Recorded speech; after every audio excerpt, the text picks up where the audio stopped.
बिस्मिल्लाहिर्रहमानिर्रहीम। अस्सलाम वालेकुम students, welcome back to my channel educational tips.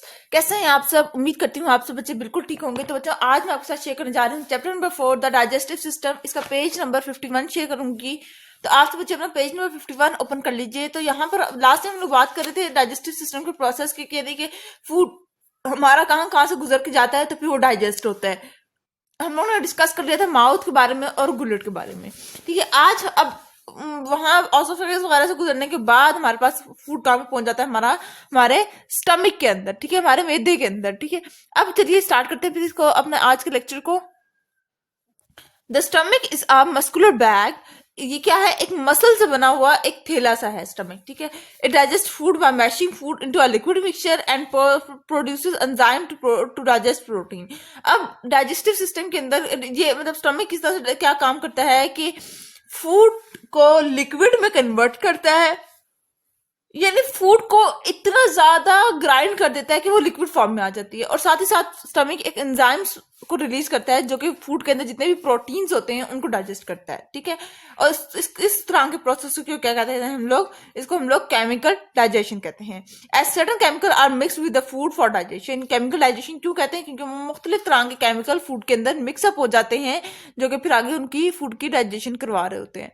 ठीक है, अच्छा, food is mixed with gastric juice which is created by the wall of the stomach. अब food के अंदर एक जूस जो कि जिसका नाम होता है गैस्ट्रिक जूस, ठीक है, वो भी मिला दिया जाता है, स्टमक ही रिलीज करता है। Gastric juice contain hydrochloric acid. अब इस गैस्ट्रिक जूस के अंदर ऐसा क्या होता है जो कि इस फूड के अंदर मिलाने जरूरी होती है? इसके अंदर क्या होता है? हाइड्रोक्लोरिक एसिड होता है which kill bacteria present in the food. अब हाइड्रोक्लोरिक एसिड का काम क्या होता है कि जितने भी फूड के अंदर बैक्टीरियाज वगैरह होंगे वो सारे सारे खत्म हो जाएंगे। अब देखिए, फूड में से क्या निकल गए थे? पहले प्रोटीन निकल गए, अब फूड में से बैक्टीरिया वगैरह भी निकल गए। अब जो रिमेनिंग फूड है वो हमारे पास स्टमक के अंदर कुछ टाइम के लिए रहेगा। The stomach can hold maximum to about 1.5 litre of the food at a time. एक 1.5 लीटर फूड जो होता है वो एट अ टाइम हमारे फूड जो हमारे स्टमक के अंदर स्टोर हो सकता है। The partially digested food is release into the small intestine. अब जो फिर भी कुछ कुछ कोई भी ऐसा फूड होगा ना जो कि थोड़ा थोड़ा अनडाइजेस्टेड होगा, जो भी थोड़ा थोड़ा चूरे चूरे में नहीं हुआ होगा, लिक्विड फॉर्म में नहीं तब्दील हुआ होगा, वो अब कहाँ पे शिफ्ट हो जाएगा? हमारे पास हमारी स्मॉल इंटेस्टाइन में। The small intestine is a long coil tube. अब स्मॉल इंटेस्टाइन क्या है? एक लॉन्ग यूं क्वाइल हुई भी, क्वाइल यूं की होती है ना, यूं यूं हुई भी एक ट्यूब होती है। Digestion of all food is completed in the small intestine. अब जिस तरह का भी हमारे पास मटेरियल होगा, ठीक है, कोई ऐसा होगा जो स्टमक के अंदर जाकर डाइजेस्ट नहीं हो रहा था, ठीक है, मतलब यहाँ पर आकर ना स्मॉल इंटेस्टाइन के अंदर आकर हमारा डाइजेशन का प्रोसेस फिनिश हो जाता है। As the food is push from stomach into the small intestine, जैसे ही फूड जो होता है वो हमारे पास स्टमक से स्मॉल इंटेस्टाइन में जाता है, bile is squirted onto it. Bile उसके ऊपर एक कवरिंग कहते हैं चढ़ जाती है फूड के ऊपर। ठीक है, bile is produce by the liver and is stored in the gall bladder until it is needed. Bile जो होती है वो हमारा लिवर जो है वो बाइल को प्रोड्यूस कर रहा है और ये हमारे गॉल ब्लैडर के अंदर स्टोर हो जाती है जब तक के कोई स्मॉल इंटेस्टाइन के अंदर फूड आए ना तब तक ये रिलीज नहीं होती। Enzyme from the wall of the intestine and pancreas also mixed into the food help to help its absorption. ठीक है, अब वो कह रहे हैं कि एंजाइम जो है स्मॉल इंटेस्टाइन की एंजाइम और पेनक्रियाज दोनों मिक्स हो जाते हैं और फूड को अब्जॉर्ब करना शुरू हो जाते हैं। The wall of small intestine are not smooth but velvet like due to the million of tiny finger like projection called valley.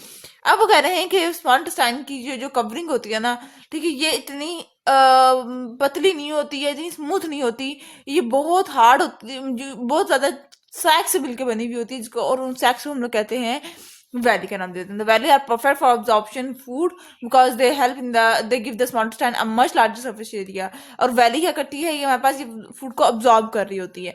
ठीक है, जो कि फिर और food perfect for absorbing because, और यही वैली होती है जो कि हमारे इंटेस्टाइन्स को इतनी, ये जो गुच्चल हुई हुई होती है ना, ये वैली ही होती है जो कि इतना गुच्चल बनाया हुआ होता है इसको। They have a large outer thin of the layer of the cell and dense network of blood capillaries. ठीक हो गया जी। अब आ जाते हैं हम लोग लार्ज इंटेस्टाइन पर। Large intestine, from small intestine the undigested food is move to the large intestine. अब स्मॉल इंटेस्टाइन में भी कोई ऐसा फूड है जो कि हमारे पास डाइजेस्ट नहीं हुआ, ठीक है, तो वो कहाँ पे हमारे पास शिफ्ट हो जाएगा, हमारे पास लार्ज इंटेस्टाइन में शिफ्ट हो जाएगा। Inside the large intestine water and mineral are moved from the undigested food and reabsorb to the blood. अब जब वो लार्ज इंटेस्टाइन में फूड शिफ्ट हो जाएगा तो उसके अंदर जितना भी फूड के अंदर वाटर था या मिनरल्स थे वो सारे के सारे उस फूड के अंदर से निकल के दोबारा ब्लड के अंदर अब्जॉर्ब हो जाएंगे और वो सिर्फ खुश खुराक रह जाएगी। Undigested undigested material is pass to the rectum. हमारे रेक्टम में वो जो अनडाइजेस्टेड मटेरियल होता है वो रेक्टम में पास हो जाता है, फिर वो फीसिस के थ्रू और फिर वो एनएस में पास होकर फिर वो हमारे पास हमारी बॉडी से निकल जाता है। जो निकल जा रहा होता है ना ये हमारे पास अनडाइजेस्टेड फूड होता है, ठीक हो गया जी। उसके बाद फिर हम लोग बात कर लेते हैं, ये यहाँ पर तो खैर आकर लार्ज इंटेस्टाइन पे आकर हमारा खत्म फंक्शन हो जाता है, ठीक है। अच्छा, उसके बाद हम लोग बात करते हैं एंजाइम्स के बारे में। एंजाइम्स की देख लेते हैं। Digestive system contain enzymes. हमारे डाइजेस्टिव सिस्टम में एंजाइम्स मौजूद होते हैं, जैसे हम लोगों ने पीछे भी पढ़ा कि फलां स्टमक के अंदर एंजाइम रिलीज हो रहा है, ठीक है, with speed of the chemical reaction of digestion. अब इन एंजाइम का मकसद क्या होता है कि इन्होंने हमारे पास डाइजेशन का जो प्रोसेस है उसको स्पीड अप कर देना है, उसको तेजी से करना है। Enzymes not only make the food softer and easier to break down mechanically, but also help in the breakdown of food chemically, ठीक है। एंजाइम क्या करके वो कहते हैं, एंजाइम का सिर्फ यही काम नहीं होता कि उन्होंने मैकेनिकली, ठीक है, उन्होंने सिर्फ फूड को सॉफ्ट करना है बल्कि केमिकली भी फूड को खत्म करना है, ठीक है। Each enzyme specialise for specific function. हर एंजाइम का वो कह रहे हैं अलग अलग फंक्शन होता है।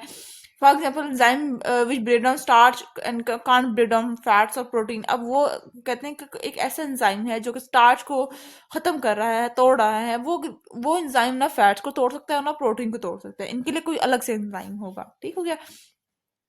Enzymes are produce by different gland associated with the digestive system. अब ये एंजाइम्स कहाँ पे से रिलीज हो रहे होते हैं, ये हमारे ग्लैंड से रिलीज हो रहे होते हैं जो कि हमारे डाइजेस्टिव सिस्टम के अंदर इन्वॉल्व होते हैं।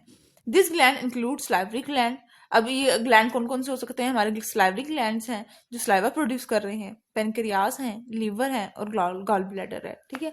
दे प्रोड्यूस और store secretion that are created by to the digestive tract through duct to break down food chemically, ठीक है। अब वो कह रहे हैं ये हमारे पास एक स्क्रीट करते रहते हैं इस तरह के एंजाइम को डाइजेस्टिव ट्रैक्ट से। जब वो फूड गुजर रहा होता है, जब जहां जहां से गुजर रहा होता है वहां पे एंजाइम मिलते जाते हैं ताकि फूड को केमिकली भी ब्रेक डाउन किया जा सके। अब देखिए ये हमारा ब्रेड है, ठीक है, इसके अंदर हमारे पास स्टार्च मौजूद होगी, ठीक है, इसके अंदर कार्बोहाइड्रेट एंजाइम मिलेगा तो ये हमारे पास ग्लूकोज होगा ना।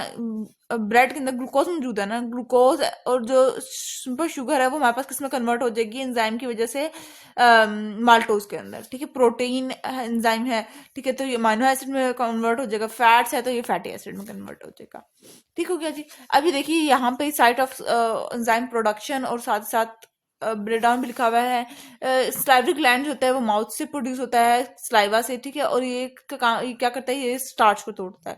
स्टमक जो है वो स्टमक के अंदर ही होता है और वो प्रोटीन का ब्रेक डाउन करता है। लीवर जो होता है वो स्मॉल इंटेस्टाइन में और ये फैट्स को, पेनक्रियाज स्मॉल इंटेस्टाइन में और ये स्टार्च प्रोटीन और फैट्स को small intestine and then maltose और प्रोटीन को ब्रेक डाउन कर रहा है, ठीक है। तो ये था आज का लेक्चर। होप्स आपको समझ आ गया होगा। अगर आज का लेक्चर आप सबको समझ आ गया है तो मेरे चैनल को सब्सक्राइब कर दीजिएगा, वीडियोस को लाइक कर दीजिएगा और साथ साथ बेल आइकन को प्रेस करना मत भूलिएगा, इससे मेरी आने वाली हर लेटेस्ट अपडेट सबसे पहले आप तक पहुंचेगी। मिलती हूँ किसी और वीडियो में। दुआ में याद रखिएगा, अपना ख्याल रखिएगा, जाते जाते चैनल को मत सब्सक्राइब कर दीजिएगा। कमेंट बॉक्स में बताना मत भूलिएगा कि आज का लेक्चर आप सबको कैसा लगा। अल्लाह हाफिज।